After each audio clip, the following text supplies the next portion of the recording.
புதிய பெனியல் கிறிஸ்து சபை வழங்கும் பலத்தின் மேல் பலம் நேரம். தேவ செய்தி பேராயர் யோபு அவர்கள். கர்த்தருடைய வார்த்தையை கேட்டு ஆசீர்வாதங்களை பெற்றுக் கொள்ளுங்கள். ஆண்டவரும் உலக இரட்சகருமாகிய இயேசு கிறிஸ்துவின் இணைய நாமத்தில் வாழ்த்துக்கள். பலத்தின் மேல் பலம் என்கிற நிகழ்ச்சி மூலியமா உங்களை சந்திப்பதில் மகிழ்ச்சி அடைகிறேன். அதற்கு முன்னதாக அருமையான கர்த்தருடைய பிள்ளைகளே, உங்கள் யாவருக்கும் கிறிஸ்துமஸ் நல் வாழ்த்துக்களை இந்த நாளில் உங்களுக்கு நான் தெரிவித்துக் கொள்கிறேன். இன்றைக்கு என்னுடைய குரல் ஒரு வித்தியாசமா இருக்கும். இந்த பனி நாட்களில் தொண்டை கட்டு இருக்கிறது. அதனால கொஞ்சம் நீங்க ஆண்டு வார்த்தையை செவி கொடுத்து கேளுங்க. நிச்சயமா அது உங்களுக்கு ஆசீர்வாதமா இருக்கும். இந்த கிறிஸ்துமஸ் நாளில கர்த்தருடைய வார்த்தையை நான் சொல்லும்படி தேவ சமூகத்தை காத்திருந்த போது கர்த்தர் எனக்கு கொடுத்த வார்த்தை தலைப்பு என்ன தெரியுங்களா? இயேசு கிறிஸ்துவின் பிறப்பின் அடையாளம் மறையாதது, மாறாதது. அருமையான கர்த்தருடைய பிள்ளைகளே, நம்ம ஆண்டவராகிய இயேசு கிறிஸ்து இந்த உலகத்துல வந்து பிறக்க போகிறார் என்பதற்கான அடையாளங்கள் தீர்க்கதரிசி மூலியமாய் தூதன் மூலியமாக கொடுக்கப்பட்டது. அந்த அடையாளங்கள் எல்லாமே அந்த நேரத்துக்கு மாத்திரம் வந்ததல்ல. சொல்லப்பட்ட அடையாளம் அது அடையாளமாக இருந்தாலும் அது மறையவும் இல்லை, மாறவும் இல்லை. இன்றைக்கும் அப்படிதான் இருக்கிறது. சில அடையாளங்கள் தோன்றும், மறைந்துவிடும், காணாமல் போய்விடும். ஆனால் நம்முடைய ஆண்டவராகிய இயேசு கிறிஸ்துடைய பிறப்பை குறித்து தீர்க்கதரிசி மூலமாய் ஆண்டவர் சொன்ன அந்த அடையாளங்கள் அது இருந்தது, இன்னமும் இருக்கிறது. அது மறையவில்லை, மாறவும் இல்லை. அப்படின்னு சொன்னா இயேசு கிறிஸ்துடைய பிறப்பின் அடையாளம் என்ன என்று சொல்லி பார்க்கும் போது, ஏசாயா தீர்க்க தரிசன புஸ்தகம் 7ஆம் அதிகாரம் அதுல 14வது வசனத்தை நம்ம வாசிக்கும் போது, ஆதலால் ஆண்டவர் தாமே உங்களுக்கு ஒரு அடையாளத்தை கொடுப்பார். இதோ ஒரு கன்னிகை கர்ப்பவதியாகி ஒரு குமாரனை பெறுவாள். அவருக்கு இம்மானுவேல் என்று பெயரிடுவாள். தீமையை வெறுத்து நன்மையை தெரிந்து கொள்ள அறியும் வயது மட்டும் அவர் வெண்ணையும் தேனையும் சாப்பிடுவார். அருமையான கர்த்தருடைய பிள்ளைகளே, இந்த 14வது வசனத்துல அங்க சொல்லப்பட்டிருக்கிற கொடுக்கப்பட்டிருக்கிற அடையாளம் என்னன்னா, ஒரு கன்னிகை கர்ப்பவதியாகி ஒரு குமாரனை பெறுவார். நீங்க நினைக்கலாம், என்ன கன்னிகை கர்ப்பவதியாகி குமாரனை பெறுவது இது ஒரு அடையாளமா என்று நீங்க நினைக்கலாம். ஆனா சொல்லப்பட்டுடைய வசந்த அர்த்தம் என்னன்னா, இப்போ ஒரு கன்னி பெண் ஒரு வாலிபனுக்கு திருமணம் செய்து வைக்கும் போது இருவரும் சேரும் போது ஒரு பிள்ளை பெற்று எடுப்பார்கள். ஆனால் இங்க அப்படி அல்ல. இந்த கன்னிகை என்று சொல்லப்படுகிற இந்த பெண் மரியாள், பிற்காலத்து மரியாள் என்று சொல்லப்பட்டிருக்கிறது. திருமணம் ஆவதற்கு முன்னதாகவே பரிசுத்த ஆவினாலே நிரப்பப்பட்டு இவங்க கர்ப்பமானார்கள். இப்போ ஊர் உலகம் என்ன சொல்லும்? புருஷனே அறியவில்லை, அந்த பெண் கர்ப்பமாகிவிட்டாலே என்று சொல்லப்படும். ஆனால் பாருங்க, புருஷனுடைய துணை இல்லாம ஒரு கன்னிகை கர்ப்பவதி ஆவாள் என்ற ஒரு அடையாளம் கொடுக்கப்பட்டது. கர்த்தநாம ஸ்தோத்திரம். அதே போல நாட்கள் கடந்தது. அதே போல மரியாளுக்கு புருஷன் நியமிக்கப்பட்ட யோசேப்பு, அவங்க இருவரும் கூடி வரும் முன்னமே மரியாள் கர்ப்பவதி ஆனாள். கர்த்தநாம ஸ்தோத்திரம். இந்த ரகசியம் மரியாளுக்கும் யோசேப்புக்கு மாத்திரம் தெரியும், மற்றவர்களுக்கு யாரும் எதுவும் தெரியாது. கர்த்தநாம ஸ்தோத்திரம். ஆனால் பாருங்க, பரிசுத்த ஆவியினாலே நிரப்பப்பட்டு ஒரு குமாரனை பெற்றவர். அடையாளம் அதுதான். புருஷனையே சித்தம் இல்லாமலேயே அங்க ஒரு கன்னிகை கர்ப்பவதியாகி ஒரு குமாரனை பெறுவாள் என்று சொல்லப்பட்ட தீர்க்கதரிசியில சொல்லப்பட்ட அந்த வார்த்தை, அந்த அடையாளம் மறையாத அடையாளமாய், மாறாத அடையாளமாய் இன்றைக்கும் பரிசுத்த வேதாகமத்துல அது சொல்லப்பட்டிருக்கிறது, எழுதப்பட்டிருக்கிறது. அதான் அந்த செய்தியின் தலைப்பு, இயேசு கிறிஸ்துவின் பிறப்பின் அடையாளம் மறையாதது, மாறாதது என்று சொல்லி. அடுத்தபடியாக பாருங்க, மத்தேயு சுவிசேஷம் 1ஆம் அதிகாரம் 18ஆம் வசனத்திலிருந்து 22ஆம் வசனம் வரைக்கும் வாசிக்கும் போது அங்க ஆண்டவர் இயேசு கிறிஸ்துனுடைய வம்ச வரலாறு சொல்லப்பட்டிருக்குது. அங்க மரியாள் யோசேப்புக்கு சொல்லப்பட்டிருக்குது. அங்க இருவரும் கூடி வரும் முன்னே மரியாள் பரிசுத்தால் நிரப்பப்பட்ட என்று சொல்லப்பட்டிருக்குது. அப்படியே ஒரு குமாரனை அவள் பெற்றெடுத்தாள் என்று சொல்லப்பட்டிருக்குது. அப்ப ஏசாயா சொன்ன தீர்க்கதரிசன புஸ்தகம் 7ஆம் அதிகாரம் 14ஆம் வசனம் எங்கே நிறைவேறுதுன்னு சொல்லி பாத்தீங்கன்னா, மத்தேயு சுவிசேஷம் 1ஆம் அதிகாரம் 18ஆம் வசனத்திலிருந்து 22ஆம் வசனம் வாசிக்கும் போது அந்த வார்த்தை அங்கே நிறைவேறிக்கிறது. அந்த அடையாளம் மாறவில்லை. தீர்க்கதரிசி சொன்ன அந்த அடையாளம் அது மறையவில்லை, மாறவில்லை. அது அப்படியே சொன்னபடியே நடந்தது. கர்த்தர் நாமத்திற்கு மகிமை உண்டாவதாக. அடுத்தபடியாக என்னாகமத்தின் புஸ்தகத்தில 24ஆம் அதிகாரத்தை நாம் எடுத்து வாசிப்போமான்னு சொன்னால், அங்கே ஒரு சம்பவத்தை நம்ம பார்க்கிறோம். இங்கே பிலேயாம் என்கிற தீர்க்கதரிசி ஒரு அடையாளத்தை அவர் சொல்லுகிறார். என்னாகும் 24ஆம் அதிகாரம் 14வது வசனத்துல பிலேயாம் என்கிற தீர்க்கதரிசி அவர் சொல்லுகிறார், இதோ நான் என் ஜனத்தாரிடத்துக்கு போகிறேன், பிற்காலத்திலே இந்த ஜனங்கள் உம்முடைய ஜனங்களுக்கு செய்வது என்னதென்று உமக்கு தெரிவிப்பேன், வாரும் என்று சொல்லி அவன் தன் வாக்கியத்தை எடுத்து உரைத்து, பேயோரின் குமாரன் பிலேயாம் சொல்லுகிறதாவது, கண் திறக்கப்பட்டு உரைக்கிறதாவது, தேவன் அருளும் வார்த்தைகளை கேட்டு உன்னதமானவர் அளித்த அறிவை சர்வ வல்லவரின் தரிசனத்தை கண்டு தாழ விழும்போது கண் துறக்கப்பட்டு விளம்புகிறதாவது, அவரை காண்பேன், இப்போது அல்ல, அவரை தரிசிப்பேன், சமீபமே அல்ல.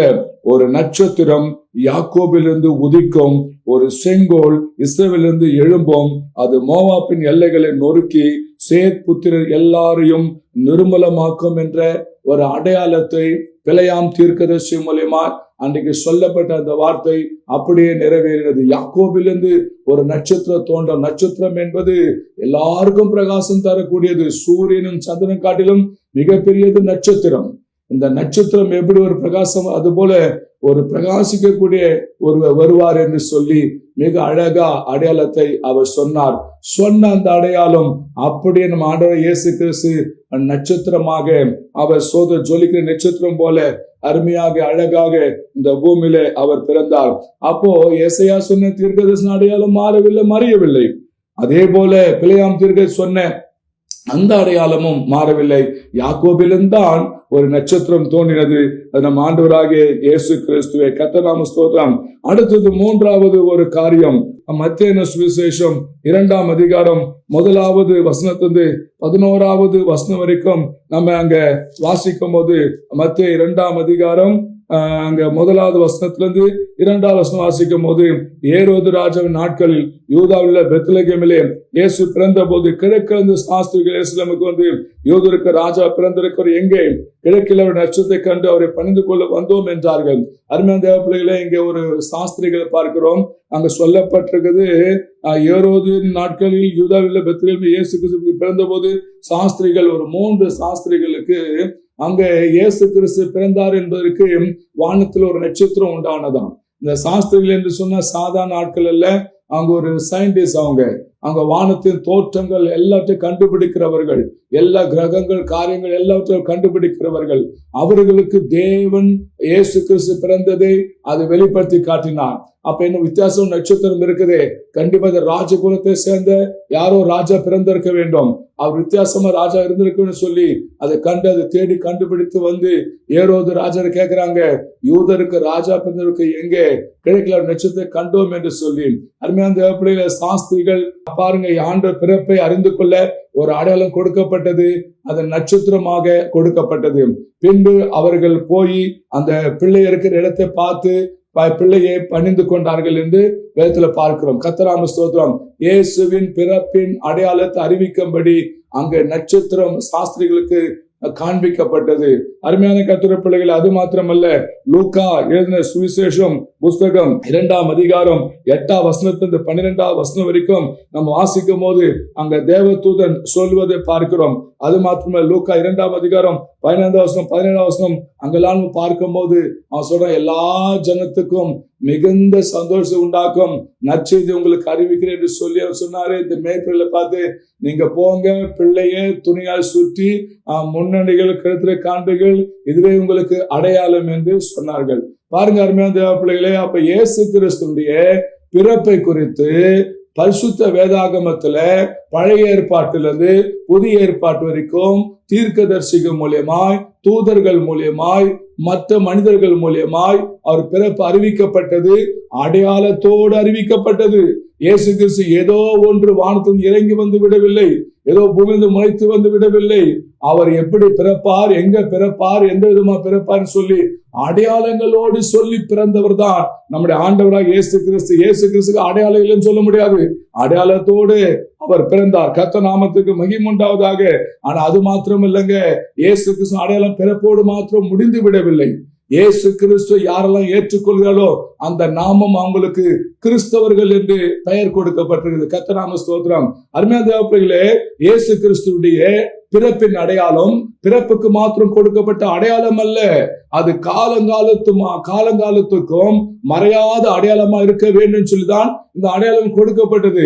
இப்ப பிறந்த இயேசு அவர் வளர்ந்தார், வாழ்ந்தார், மரித்தார், பரலோகம் சென்றார். அந்த இயேசு மீண்டும் வரப்போகிறார். அந்த இயேசுவை யாரெல்லாம் ஏற்றுக்கொண்டாலோ அவருக்கு ஒரு பெயர் உண்டு, கிறிஸ்தவர்கள் என்று சொல்லி பெயர். அப்ப பிறந்த கிறிஸ்து அவர் மறையாதவர், மாறாதவர். இன்றைக்கும் கிறிஸ்துவர்கள் பெயர், அங்க கிறிஸ்துவர்களுக்கு கிறிஸ்து என்று பெயர் கொடுக்கப்பட்டு இன்றைக்கும் அந்த அடையாளம் மாறாத அடையாளமாய், மறையாத அடையாளமாய் இன்றைக்கும் இருக்கிறது. இந்த வார்த்தை கேட்டுக்கொண்டு என் அன்பு தேவ பிள்ளைகளே, அருமையான கர்த்தருடைய பிள்ளைகளே, நீங்க கிறிஸ்துமஸ் நாளில கர்த்தரை போய் ஆராதிங்க. நீங்க கிறிஸ்துவர் என்று பெயர் வைத்துக் கொண்டு நீங்கள் ஆராதிக்காமல் இருந்து விடக்கூடாது. உங்க மேல் கிறிஸ்துவின் அடையாளம் இருக்கிறது. அதனால் நீங்க கிறிஸ்துவின் பிள்ளையாக நீங்க நடந்து கொள்ளுங்க. நிச்சயமாய் கர்த்தர் இந்த கிறிஸ்துமஸ் நாட்கள்ல உங்களுக்கு மாபெரும் ஜெயத்தை தருவார், மாபெரும் சந்தோஷத்தை தருவார். இயேசுவின் பிறப்பை கண்டு உலகமே வியந்தது, உலகமே சந்தோஷப்பட்டது. எல்லா ஜனங்களுக்கும் மிகுந்த சந்தோஷம் உண்டாகும்படிதான் இயேசு கிறிஸ்து அடையாளத்தோடு பிறந்தார். கர்த்தர் நாமத்திற்கு மகிமை உண்டாவதாக. அவர் பிறந்த அடையாளம், அவர் பிறந்த ஊர், அவர் பிறந்த இடம் இன்றைக்கும் அடையாளமாக எருசலேமில் இருக்கிறது. அது மாத்திரமல்ல, அந்த பிறந்த இயேசு வளர்ந்தார், வளர்ந்து நமக்காக மரித்தார், இப்ப உயிர் தெழுந்தார், பரலோகம் சென்றிருக்கிறார், மீண்டும் வரப்போகிறார். என்ன அடையாளத்தோடு தெரியுமா? அவர் கைகளால பட்ட காயங்களால அந்த அடையாளத்தோடு அவர் வரப்போகிறார். கர்த்தர் நாம சொல்லுது, உனக்காக எனக்காகவும் சிலுவையிலே அவர் ஆணிகள் அடிக்கப்பட்டு வானல் அடிக்கப்பட்டு அந்த காய அடையாளத்தோடு வரப்போகிறார். அது மாத்திரமல்ல, அவர் நாமும் தரிக்கப்பட்ட பிள்ளைகளை அவர் கூட்டி செல்ல வரப்போகிறார். அருமையான தேவப்பிள்ளை, இந்த கிறிஸ்துமஸ் நாட்கள்ல இந்த ஒரு சந்தோஷம் இருந்து நீங்க கிறிஸ்துமஸை கொண்டாடுங்க. இந்த கிறிஸ்துமஸ் உங்களுக்கு தான். சந்தோஷமா கொண்டாடுங்கள். கர்த்தர் உங்களை ஆஸ்வதிப்பார். இப்போ நான் உங்களுக்காக ஜெபிக்க போகிறேன். எல்லா கண்களும் மூடுவோமாம். எங்கள் அன்பின் பரலோக பிதாவே, ஆஸ்வதிக்கப்பட்ட ஆண்டவரே, இந்த ஆண்டு நன்னாளுக்காக ஸ்தோத்திரம். ஏசப்பா, நீங்க இந்த நாளில ஆண்டவர் எங்களுக்காக பிறந்தீர் சுவாமி. பிறந்ததுக்காக உமக்கு நன்றி சுவாமி. கர்த்தாவே, எப்படி ஆண்டவர் எங்களுக்காக நீங்க பிறந்து ஆண்டவர் எங்களுக்கு எல்லாருக்கும் சந்தோஷத்தை உண்டாக்கும்படி ஆண்டவர் அற்புதம் செய்திருக்கீங்களே. இதோ சுவாமி, யாரெல்லாம் துக்கத்தோடு இருக்கிறாங்களோ, இப்போது யாரெல்லாம் கவலையோடு கண்ணீரோடு கஷ்டத்தோடு இருக்காங்களோ, அவங்களுக்கெல்லாம் ஒரு மிகுந்த சந்தோஷம் உண்டாகும்படியே ஜெபிக்கிறோம்ப்பா. இந்த நாள்ல இந்த வார்த்தை கேட்கிற யாரும் துக்கமாயிராதபடி, யாரும் கஷ்டமாயிராதபடி, எல்லாருக்கும் மிகுந்த சந்தோஷத்தை உண்டாக்கும்படி பிறந்தேன் இயேசுவே. இப்போது எல்லா வீடுகளிலும் சந்தோஷம் உண்டாகும்படியா ஜெபிக்கிறோம்ப்பா. எல்லா துக்கத்தை சந்தோஷம் மாற்றுங்க. இந்த கரத்துல ஒப்பு கொடுக்கிறோம். உயிர் தெழுந்த இயேசு கிறிஸ்து நாமத்தில் ஜெபிக்கிறோம் ஜீவனுள்ள நல்ல பிதாவே. ஆமென், ஆமென். அருமையான கர்த்தருடைய பிள்ளைகளே, ஒரு முக்கிய அறிவிப்பை நான் உங்களுக்கு அறிவிக்கிறேன். வருகிற ஜனவரி 2ஆம் தேதி சேலம் மாவட்டத்துல OMC ஹால்ல தீர்க்க தரிசன ஆசீர்வாத ஜப பெருவிழாவை நாங்கள் வைத்திருக்கிறோம். இந்த ஜப பெருவிழா வருகிற ஜனவரி 2ஆம் தேதி OMC ஹால்ல காலை 9:30 மணிக்கு இது நடைபெற போகுது. ஒருவேளை நீங்கள் சேலம் மாவட்டத்துக்குள் இருப்பீர்களானால், அல்லது நீங்க திருப்பூர், கோயம்புத்தூர், நாமக்கல், ஈரோடு மாவட்டத்தில் இருப்பீர்கள் சொன்னால், நீங்கள் சேலம் மாவட்டத்தில் ஜனவரி 2 நடக்கிற தீர்க்க தரிசன ஆசீர்வாத ஜப பெருவிழாவுக்கு வரும்படி உங்களை அன்பாய் அழைக்கிறோம். அந்த நாள்ல வருவர்களுக்காக விசேஷமான ஜபங்கள் ஏறெடுக்கப்படுகிறது. 2026ஆம் ஆண்டின் ஆசீர்வாதங்களை கர்த்தர் உங்க மேலே பொழிந்தருள போகிறார். 2026ல ஒரு மாபெரும் ஜெயத்தை நீங்க பெற்றுக்கொள்ள போகிறீங்க. வாங்க, குடும்பமாய் வாங்க. உங்க பிள்ளைகள் எல்லாரும் அழைத்து கொண்டு வாங்க. கர்த்தருடைய தொடுதலை அதனால உணர்வீங்க. ஆவியானவருடைய அசைவாழ்ந்து உணர்வீங்க. நீங்க வந்த அந்த ஆசீர்வாதத்தை நீங்க பெற்றுக்கொள்ளுங்க. உங்களை அன்பா அழைக்கிறோம். கர்த்தர் உங்களை ஆசீர்வதிப்பார். God bless you. கிறிஸ்துக்குள் பிரியமானவர்களே, இயேசு நாமத்தினாலே வாழ்த்துக்கள். தீர்க்க தரிசன ஆசீர்வாத ஜெபம் ஒவ்வொரு மாவட்டத்துல நடத்த திட்டமிட்டு இருக்கிறோம். அநேக நாளாய் கர்த்தர் என் மனதில் வைத்த ஒரு பாரம், மாவட்டங்கள் தோறும் இந்த ஜெபத்தை நடத்த வேண்டும் என்பதாக. அது இப்போ இந்த வருடம் நாங்கள் துவக்க இருக்கிறோம். இப்போது சேலம் மாவட்டத்தில் முதல் வியாழக்கிழமை YMCA மினி ஹாலில் முதல் வியாழக்கிழமை இந்த தீர்க்க தரிசன ஆசீர்வாதம் ஜெபம் நடைபெறுகிறது. அதே போல நாமக்கல் மாவட்டத்தில் இரண்டாவது வியாழக்கிழமை காலை 10 மணிக்கு இந்த தீர்க்க தரிசன ஆசீர்வாத ஜெபம் சேதமங்கலம் என்ற பகுதியில் நடைபெறுகிறது. அடுத்தது ஈரோடு மாவட்டத்தில் CSI ஹாஸ்பிட்டல் உள்ள இருக்கிற பிரே ஹாலில் இந்த தீர்க்க தரிசன ஆசீர்வாத ஜெபம் காலை 10 மணிக்கு நடைபெறுகிறது. அதே போல திருப்பூர் மாவட்டத்திலும் மூன்றாவது புதன்கிழமை காலை 10 மணிக்கு இந்த தீர்க்க தரிசன ஆசீர்வாத ஜெபம் நடைபெறுகிறது. இன்னும் மிக விரைவில் எல்லா மாவட்டங்களிலும் இந்த தீர்க்க தரிசன ஆசீர்வாத ஜெபம் நடைபெற இருக்கிறது. நீங்கள் அந்தந்த மாவட்டங்களில் உங்களுக்கு தீர்க்க தரிசன ஆசீர்வாத ஜெபம் நடத்த இருக்கிறோம். நீங்கள் ஒருவேளை நாங்கள் அறிவிக்கிற இந்த மாவட்டத்தில் இருக்கிற நபராக இருக்குன்னு சொன்னால் நீங்கள் நடைபெறுகிற இந்த தீர்க்க தரிசன ஆசீர்வாத ஜெபத்தில் பங்கு பெறுங்கள். வருகிற யாவருக்கும் தனித்தனியே ஜெபங்கள் ஏறெடுக்கப்படுகிறது. ஆசீர்வாதம் பெற்றுக் கொள்ளுங்கள். இயேசு விடுவிக்கிறார், உங்களுக்கு அற்புதம் செய்கிறார். வாருங்கள், ஆசீர்வாதம் பெற்றுக் கொள்ளுங்கள். கர்த்தர் உங்களை ஆசீர்வதிப்பார். God bless you.